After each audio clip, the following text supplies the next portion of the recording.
Imagine sitting in your 8th grade math class. You know, the teacher's writing an equation on the board. Everything is perfectly normal. Right, just a regular Tuesday. Exactly.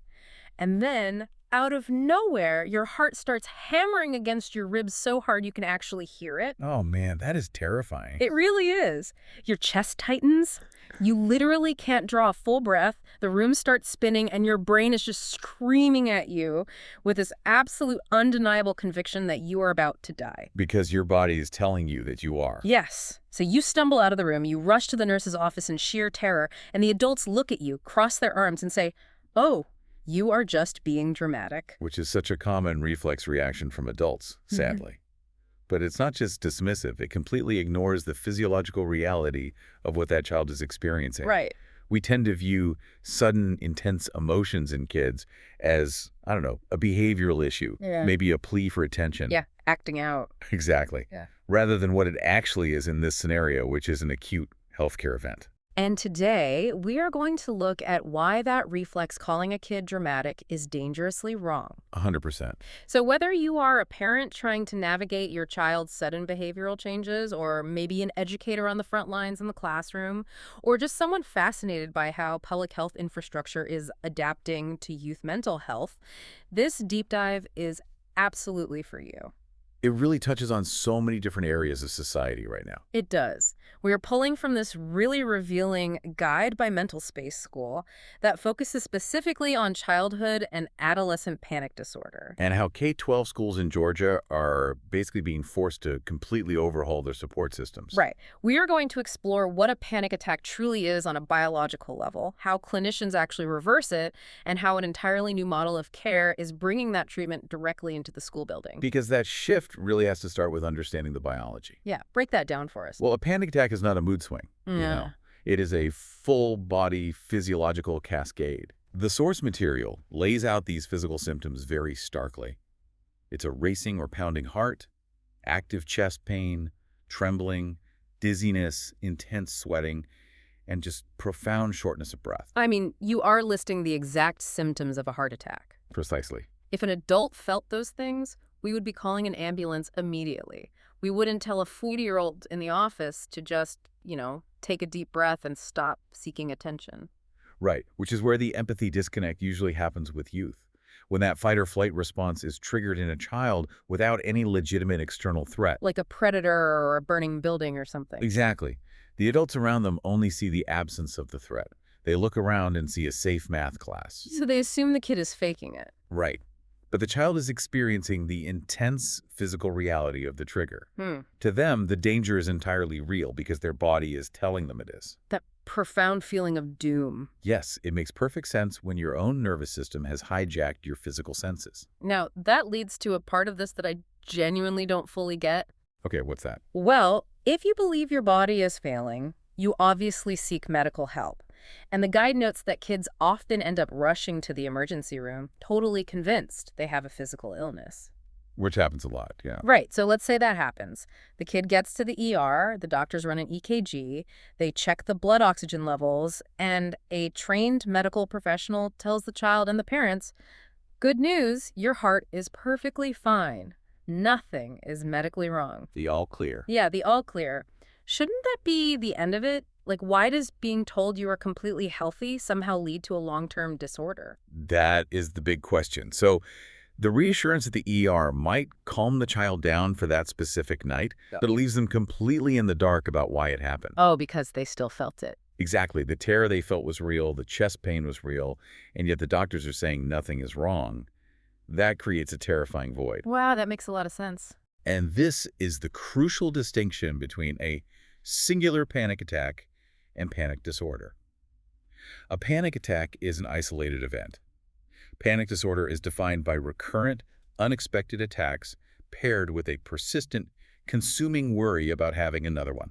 So it's not actually the physical attack that defines the disorder, it's the anticipation. Yes, It is the fear of the fear itself. exactly. Let me try an analogy here, because I'm trying to wrap my head around this. It feels like a building's fire alarm system severely malfunctioning. Oh, I like that. Right, like the bells are blaring, the strobe lights are flashing, and the people inside are terrified. So the fire department shows up, looks around, and says, well, there's no fire. But they don't fix the alarm panel. Yes, they don't fix the panel. So now everyone in the building is just constantly on edge, waiting for the sirens to randomly go off again. That is a perfect analogy. And just like in that building, if you think the alarm is broken and could go off at any second, it changes how you behave. You'd probably avoid certain rooms, right? Exactly. The anticipatory anxiety completely takes over. Because the physical sensations of the attack were so utterly terrifying, the child starts modifying their life to avoid anything that might trigger another one. Or any place where it would be embarrassing or dangerous to have one. Right. Which brings us to the avoidance behavior, because the text specifically highlights avoiding school as the most prominent consequence of this. Yeah, think about the environment where the trauma happened. The math class. Right. If the last time you felt like you were suffocating and dying, you're sitting in the cafeteria or in the middle of an algebra exam, your brain naturally starts associating that specific environment with the trauma. So the school itself becomes the trigger. Yes. Hmm. The child starts refusing to go to school. And they aren't being truant or lazy, which is what people often assume. They are literally in survival mode. They are desperately trying to stay in a safe zone, usually their bedroom, to avoid the environment where they felt mortal danger. I can easily see how that spirals so fast. The kid misses a few days of school. Then, it becomes a week. And then the academic stress hits. Right now they are falling behind academically, which adds general anxiety on top of the panic anxiety. The parents are missing work to stay home with them, which creates financial stress. It just disrupts the entire family ecosystem. It paralyzes the family. I mean, the fear of the physical sensations completely dictates the child's behavior, which derails their education and social development. The disorder really feeds on its own avoidance. Okay, so how do we actually fix the broken alarm panel? That is the most important part. Because it was a massive relief reading through this material to see them explicitly label this condition as highly treatable. You really don't often get unambiguous good news when reading about youth mental health crises. No, you really don't. The primary treatment they outline is cognitive behavioral therapy, or CBT, combined with something called interoceptive exposure. Yes, interoceptive exposure. I want to translate that for you, the listener, because interoceptive exposure sounds like super dense clinical jargon. It definitely does. Is this essentially like getting an allergy shot? With an allergy shot, an immunologist gives you a tiny controlled dose of pollen to train your immune system not to overreact. Okay, yes. Are clinicians doing the same thing, but safely exposing the child to their own feared body sensations? That is a brilliant way to conceptualize it. Yeah. And just like an allergy shot, you don't start with a massive dose, you build up slowly. Okay. Interoception is just our ability to perceive sensations inside our own bodies, like feeling your heartbeat or noticing your breathing. So for a kid with this disorder, just noticing their heartbeat is a trigger. Exactly. For a child with panic disorder, walking up a flight of stairs might slightly elevate their heart rate. Their hypervigilant brain misinterprets that totally normal biological response as the start of a catastrophic panic attack. Oh, wow. So they panic about the panic. Right. So the treatment involves licensed clinicians guiding the child to gradually face those exact physical sensations in a safe setting. What does that actually look like in a therapist's office, though? Are they intentionally making the kid dizzy? They are, actually. A clinician might literally have the child spin in a desk chair for 30 seconds to induce dizziness. Right, really? Yeah. Or they might have them breathe through a thin coffee straw to simulate the feeling of shortness of breath. Oh, that sounds awful. Or do a quick set of jumping jacks to get the heart pounding. That sounds intense, but I mean, I see the logic. They are recreating the physical symptoms of the panic attack without the danger. They are teaching the brain to decouple the physical sensation from the feeling of impending doom. The alarm goes off, but there's no fire. Exactly. The child experiences the dizziness or the fast heartbeat, but the clinician is right there guiding them through it, proving that the sensation peaks and then naturally subsides. It doesn't end in death. Right. Over time, the brain stops treating a fast heartbeat as a mortal threat. This cognitive behavioral therapy with interoceptive exposure is the gold standard first-line treatment. Does medication ever come into play? It does. The guide notes that medication is sometimes paired with it when clinically necessary, but the exposure therapy is what actually rewires the false alarm. But this brings up a massive, glaring logistical contradiction to me. Which one? We just established that the hallmark symptom of this disorder is a kid actively avoiding school and refusing to leave their safe zone. Right. We also just established that the only way to effectively treat this is with a highly specialized, licensed clinician doing targeted exposure therapy. How on earth do those two realities meet? It's a huge problem. Right. Getting a teenager who is terrified of having a panic attack to get in a car, drive across town to a strange clinical building, and sit in a waiting room on a Tuesday afternoon seems nearly impossible. It often is. And the friction of traditional outpatient models is exactly why so many of these students just fall through the cracks. It's just too much to overcome. It requires parents to take time off work, pull the kid out of whatever class they actually did manage to attend, and navigate all the transportation. And for a family already strained by the child's school refusal, those barriers are often insurmountable. Exactly. And this is where we have to look at the systemic solution, the source material outlines. Right, the MentalSpace school model. Yes. The guide explains that they provide K-12 mental health support directly to schools in Georgia. And the two most vital features they highlight are same-day teletherapy and having dedicated therapist teams assigned to specific schools. Moving the clinic into the classroom, or at least into the school building via teletherapy, completely bypasses the geographical and logistical bottlenecks. They meet the kid where they are. Exactly. If a student's having a crisis or a school nurse recognizes that a student is caught in his panic loop, the intervention can happen right there. There's no driving across town. There is no 3-month waiting list. But wait, why can't the school just handle this themselves? I mean, schools have guidance counselors. Why do they need an external teletherapy platform? That's a common question.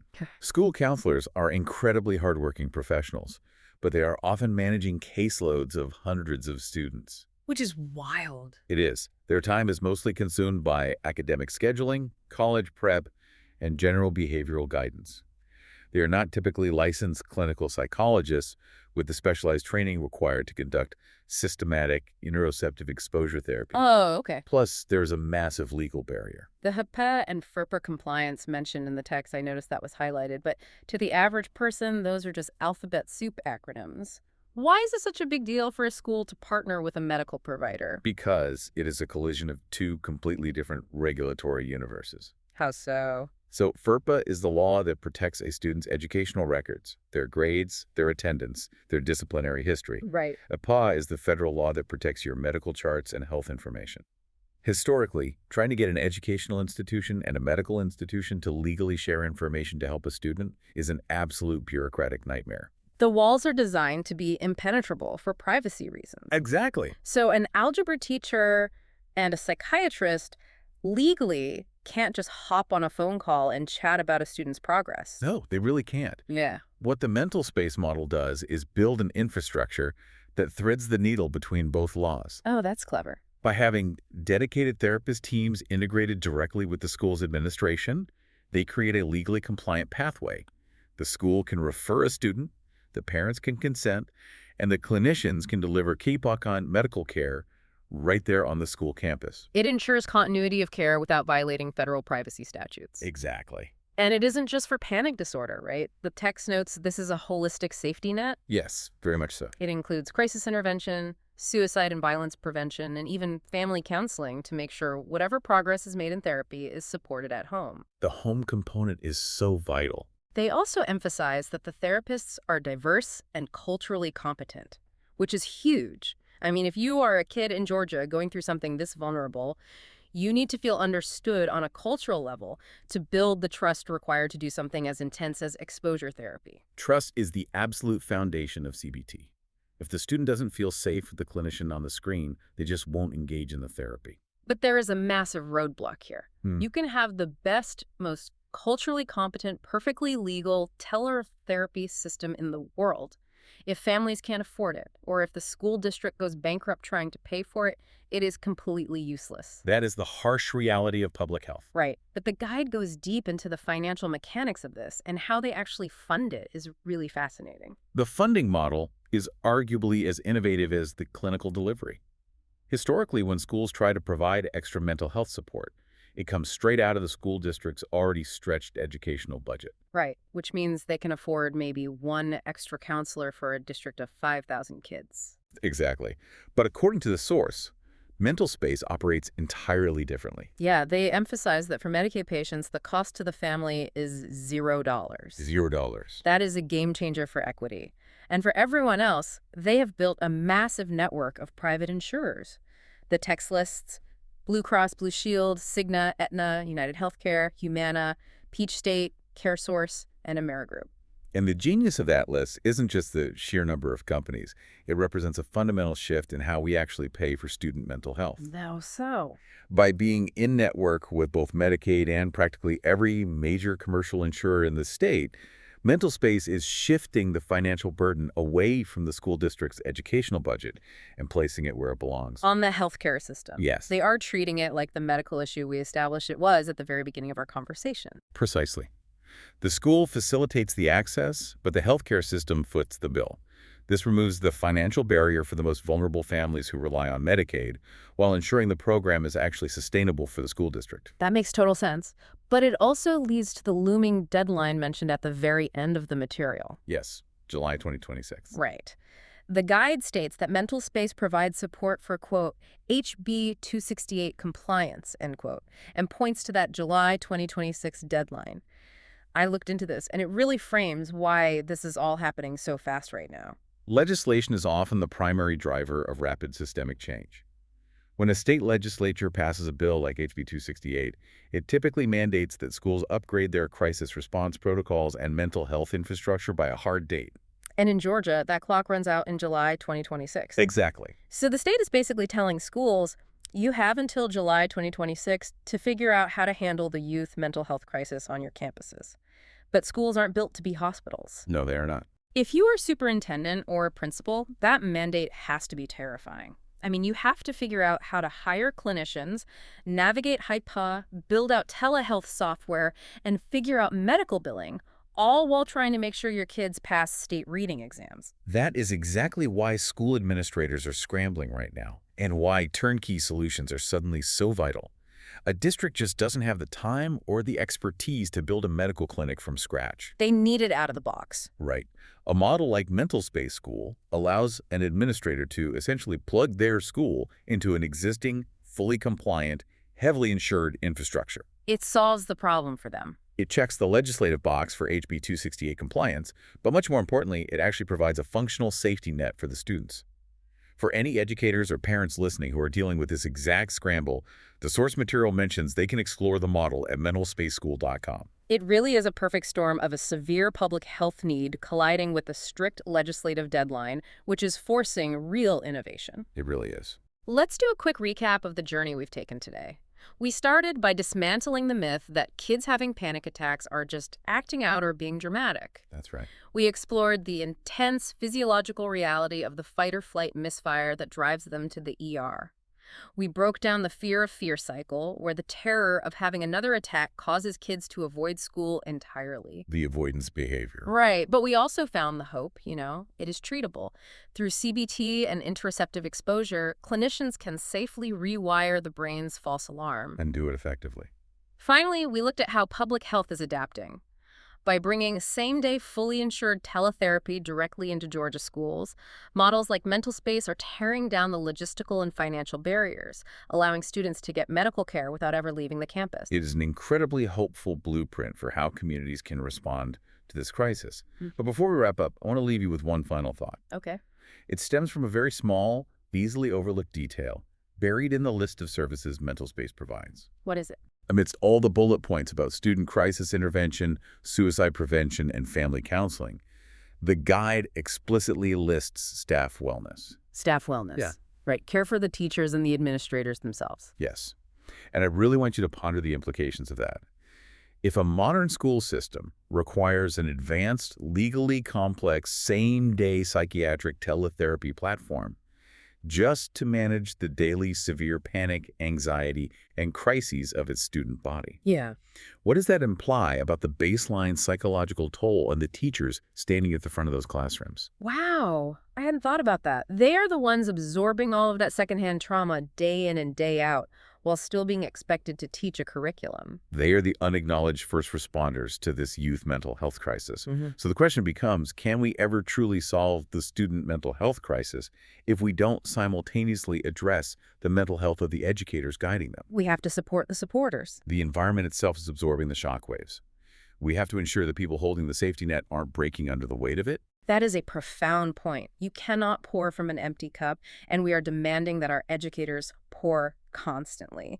Thank you so much for joining us on this deep dive. My pleasure. It is a heavy, complex topic, but understanding the actual mechanics of the disorder and seeing the innovative ways schools are rising to the challenge is incredibly empowering. It absolutely is. Remember, if you want to explore the specific care models and legislative compliance we discussed today, you can find more information at mentalspaceschool.com. Take care of yourselves, check in on the educators in your life, and we will patch you on the next one.